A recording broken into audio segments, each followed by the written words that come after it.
Hello friends, તો શિવરાત્રિ કે પછી કોઈ પણ ઉપવાસમાં તમે ખાઈ શકો તેવી ફરારી રેસીપી, બિલકુલ ફરારી રેસીપી, નવી જ ફરારી રેસીપી શેર કરું છું.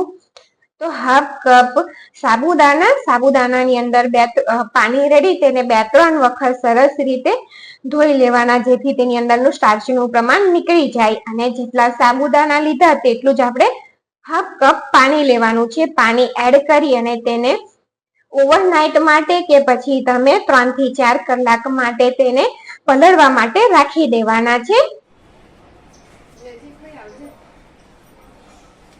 અને અહીંયા તમે જુઓ, મારા ઘરે જ દાડમ લાગ્યા છે.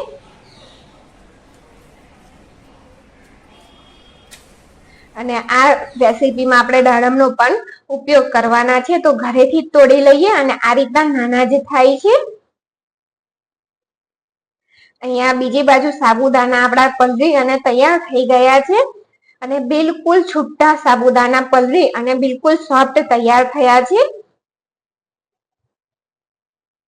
અને જો તમને આ રેસીપી ગમે ને તો ચેનલને લાઈક, શેર અને સબસ્ક્રાઇબ જરૂરથી કરજો.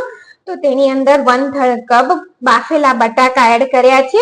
અહીંયા બિલકુલ નાનો ટુકડો આદુનો અને 1 લીલું મરચું બંનેને વાટી અને તૈયાર કરી દીધું છે. તીખાસ તમારે વધારે જોઈએ તો તમે વધારે પણ એડ કરી શકો છો. અને અહીંયા 1 ટેબલસ્પૂન તેલ લીધું છે. તે ગરમ થાય એટલે તેની અંદર 1/4 ટીસ્પૂન જેટલું જીરું અને વાટીને તૈયાર રાખેલો મસાલો એડ કરી દેવાનો. અહીંયા આદુનો ટેસ્ટ કાચો જતો રહે ને ત્યાં સુધી આપણે તેને સાંતળી લેવાનું છે. અને તેની અંદર મીઠા લીમડાના પાન પણ એડ કરી દેવાના. તો વઘાર આપણો સરસ રીતે સતળાઈ ગયો છે. તેને સાબુદાણાની અંદર આ રીતે એડ કરવાનો છે. આ રીતે એડ કરવાથી વઘારનો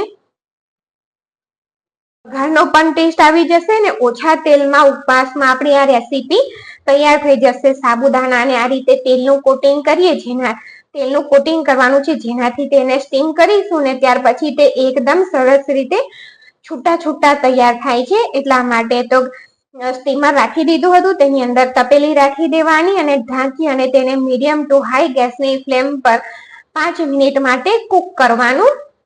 તો 5 મિનિટ થઈ ગઈ છે. ત્યાર પછી આપણે ખોલી અને જોઈ લઈએ કે આપણા સાબુદાણા ચડ્યા છે કે નહીં. તો જો તેનો કલર જ ચેન્જ થઈ જશે એટલે તમને ખબર જ પડી જશે કે તે કૂક થઈ ગયા છે. તો તેને મેં નીચે લઈ લીધું અને તેને હવે મોટા વાસણમાં ટ્રાન્સફર કરી દઈએ. અને જુઓ, તમે જોઈ શકો છો કે બિલકુલ છૂટા સાબુદાણા તૈયાર થયા છે. આ રેસીપીનું નામ છે સાબુદાણા ભેળ. સાબુદાણાની ભેળ રેસીપી છે, જે બિલકુલ નવી છે. આ રીતે સ્ટ્રીટ સ્ટાઇલ મળતું હોય છે, તો તમે જરૂરથી બનાવજો. 1/4 ટીસ્પૂન કાશ્મીરી લાલ મરચું લીધું છે, 1/4 ટીસ્પૂન ચાટ મસાલો લીધો છે અને તેની સાથે 1 ટેબલસ્પૂન એની સાથે જ આપણે અહીંયા 2 પિંચ જેટલો કાળા મરીનો પાવડર લેવાનો છે. જો તમને ટેસ્ટ વધારે ભાવતો તમે તેને પણ એડ કરી શકો છો.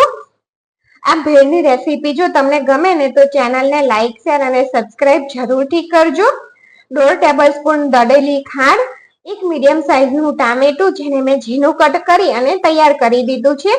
અહીંયા મેં ફરારી ચેવડો લીધો છે. શેંગદાણા મેં એડ નથી કર્યા, કારણ કે તે ફરારી ચેવડાની અંદર ઓલરેડી ઘણા બધા શેંગદાણા હોય છે, એટલે મેં શેંગદાણા અલગથી એડ નથી કર્યા.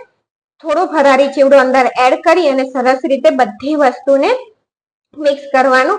અહીંયા મેં થોડા કાજુ અને દ્રાક્ષ લીધા છે. આ ઉમેરવું ઓપ્શનલ છે, પણ જો તમને ભાવતું હોય તો તમે ઉમેરી શકો છો. અને આ ભેળની રેસીપી ગમે ને તો ફ્રેન્ડ સર્કલમાં જરૂરથી શેર કરજો. અને આ જન્માષ્ટમી તમે આજ બનાવીને જરૂરથી ખાજો, જે તમને બિલકુલ પેટને ભારે નહીં પડે, તેલ પચવું નહીં લાગે. તો ભેળ થઈ ગઈ છે, તેને સર્વ કરી દઈએ. અને જે થોડા ટામેટા રેવા દીધા હતા તે છેલ્લા આપણે આ રીતે ગાર્નિશિંગમાં એડ કરીશું. તેની સાથે જ આ આપણી દાડમ તોડ્યું તેના દાણા છે, તેને પણ એડ કરી દઈએ.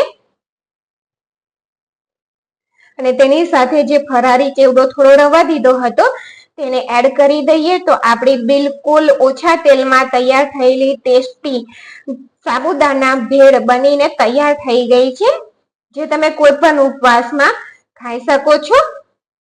Thank you for watching.